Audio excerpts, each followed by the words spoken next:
Hello guys, आप यकीन नहीं करेंगे पर हम इस लकड़ी का इस्तेमाल एक ताकतवर और अनोखी गुलेल बनाने में करेंगे जो अपने रास्ते में आने वाली हर चीज बर्बाद कर सकती है। सबसे पहले हमें लकड़ी के किनारों पर बनी सारी दरारें हटाकर इसे एक चौकोर आकार देना होगा। आपको ये कुल्हाड़ी याद है जिसकी हमने मरम्मत की थी? ये उसके बाद से कई चीजों से गुजर चुकी है। हमने इसे दरार पर रखकर फालतू हिस्से निकालने के लिए रबर हैमर का इस्तेमाल किया। अब हमें लकड़ी को लगभग 20 सेंटीमीटर छोटा करना पड़ेगा। इसे एक आरी के बिना करना नामुमकिन है। आखिरकार हमें कुछ ऐसी लकड़ी मिल गई। अब हमने अपने गुलेल के दो हिस्सों का एक सटीक स्केच बनाया और कैंची से उनमें से एक को काट लिया। फिर उंगली पर थोड़ा पेपर ग्लू लगाकर उसे लकड़ी पर चिपका दिया। ओह, हमें इसमें बहुत काम करना है।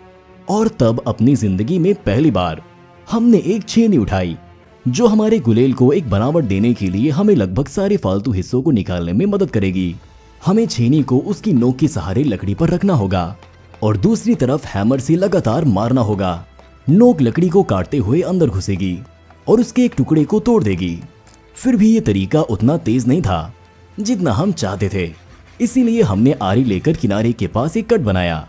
फिर हमने उसे छेनी से मारा और देखिए टुकड़े कितनी आसानी से निकल गए।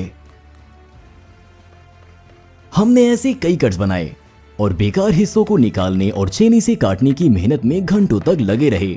सच बताएं तो उस वक्त तक हमें ये पूरा काम खत्म करके एक फाइनल प्रोडक्ट बनाने के लिए कितना काम करना पड़ेगा इसका कोई भी अंदाजा नहीं था।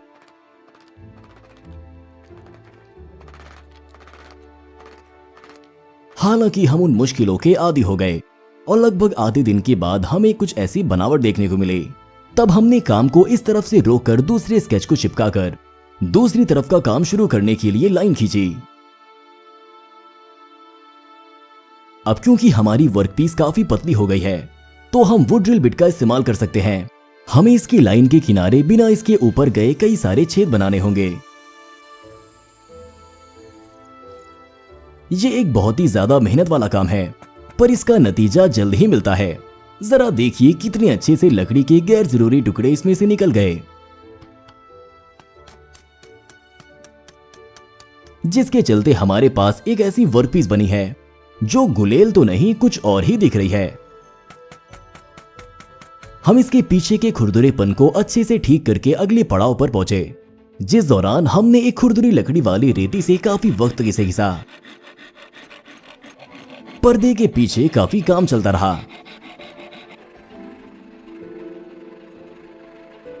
और फिर इस पर एक महीन रेती का इस्तेमाल करके शाम तक हमने इसे कुछ ऐसा बना दिया। अब हमें छेद की लाइन बनाना है जिसके जरिए गोली उड़ेगी और ड्रिल करने के उसी तरीके से हमने लाइन के बगल छेद बनाए।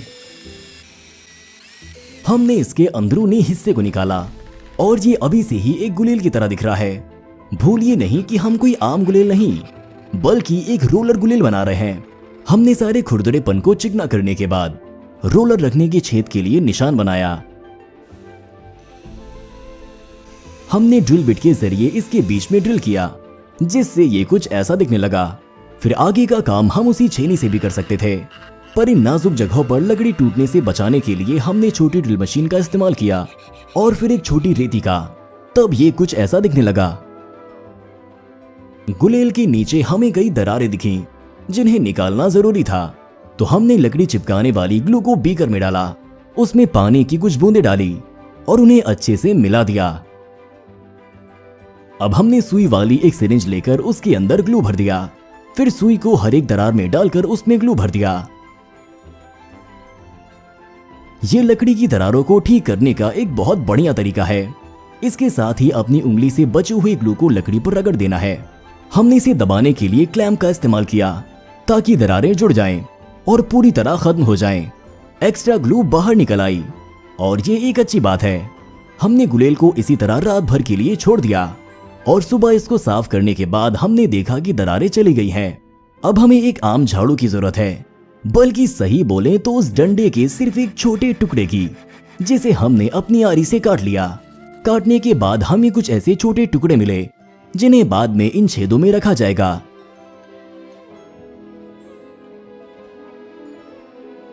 हमने एक 4 मिलीलीटर की ड्रिल बिट लेकर इन गोलों के अंदर छेद बनाया। फिर इसे किसी मेटल रॉड में लगाकर पेचकस में फंसा दिया। पेचकस और छेने का इस्तेमाल करके हमने गोले को एक सही शेप में छोटा कर दिया। फिर हमने एक आम कील से बने छोटे कटर और अपने पहियों में खांचे बनाए। हमें 2 सही रोलर बनाने में 2 घंटे और कई कोशिशें लग गई।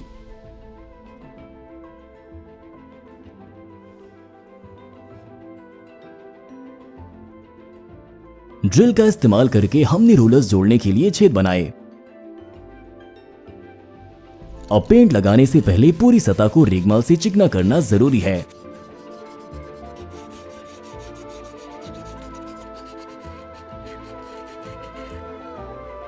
इसके बाद हमने गुलेल के निचले हिस्से में निशान लगाकर ड्रिल से 2 छेद बनाए। ये थोड़ा अजीब है, पर इसी जगह पर शूटिंग रबर बैंड का आखिरी सिरा जुड़ेगा। अब वक्त है हमारे क्राफ्ट को एक खास भूरे रंग वाले तेल से पेंट करने का। गुलेल में रंग डालने और नमी से बचाने के लिए हमने इसे ध्यान से पूरी सतह पर लगाया।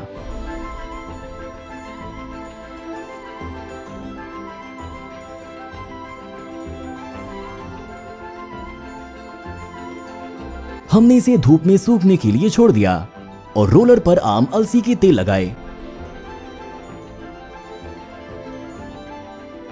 अब हमने इस तरह की एक पट्टी ड्रैगन के पीछे के हिस्से के एक छोटे टुकड़े से काट ली।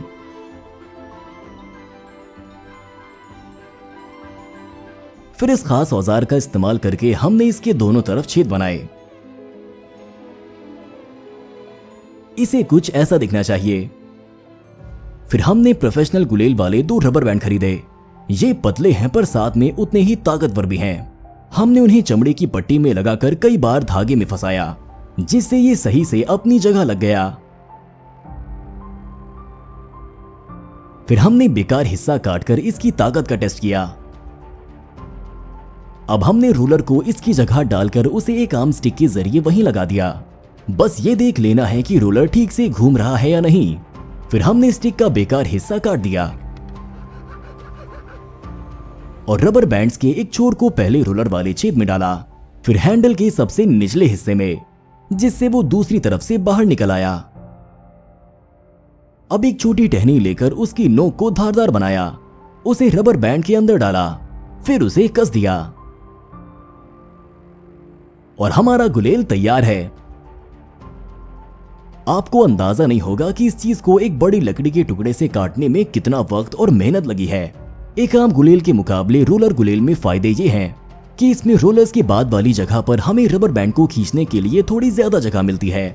इसके खींचने की दूरी बढ़ती है, जिसकी वजह से आम गुलेल के मुकाबले इसकी ताकत लगभग 30 गुना तक बढ़ जाती है।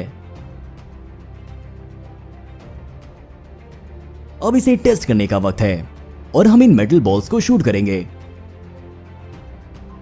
हम सबसे पहले टमाटर को शूट करेंगे। छोटे टमाटर बिना किसी परेशानी के फूट गए, जबकि बॉल लकड़ी के टुकड़े से टकराने के बाद उस पर पड़ी थी। बड़े टमाटर में भी आराम से छेद हो गए। और अब चलिए एक आम अंडे की ताकत को चेक करते हैं। गुलेल ने उसे भी धूल चटा दी और अंडा इतनी बुरी तरह फटा कि जैसे उसके अंदर कोई पटाखा रखा हो। और अब हम देखेंगे कि क्या ये गुलेल कोका कोला के मेटल के कैन को नुकसान पहुंचा सकती है या नहीं। पहला शॉट थोड़ा कमजोर था, पर फिर भी इसमें इतनी ताकत थी कि उसने उसमें छेद कर दिया। चलिए फिर से कोशिश करते हैं। दूसरे शॉट ने इसकी पूरी ताकत को शान से जाहिर किया। क्या ताकतवर चीज है ये। बॉल जबरदस्त तेजी से और ताकत से हवा में उड़ती हैं। ये कैन में छेद करते हुए दूसरी तरफ से इसे बुरी तरह छलनी कर देती है। तो आखिर में हमारे पास एक ताकतवर, अनोखा और एक बेहतरीन गुलेल है। पर अपने दोस्तों पर इसे शूट मत करिएगा, वरना उन्हें चोट भी लग सकती है।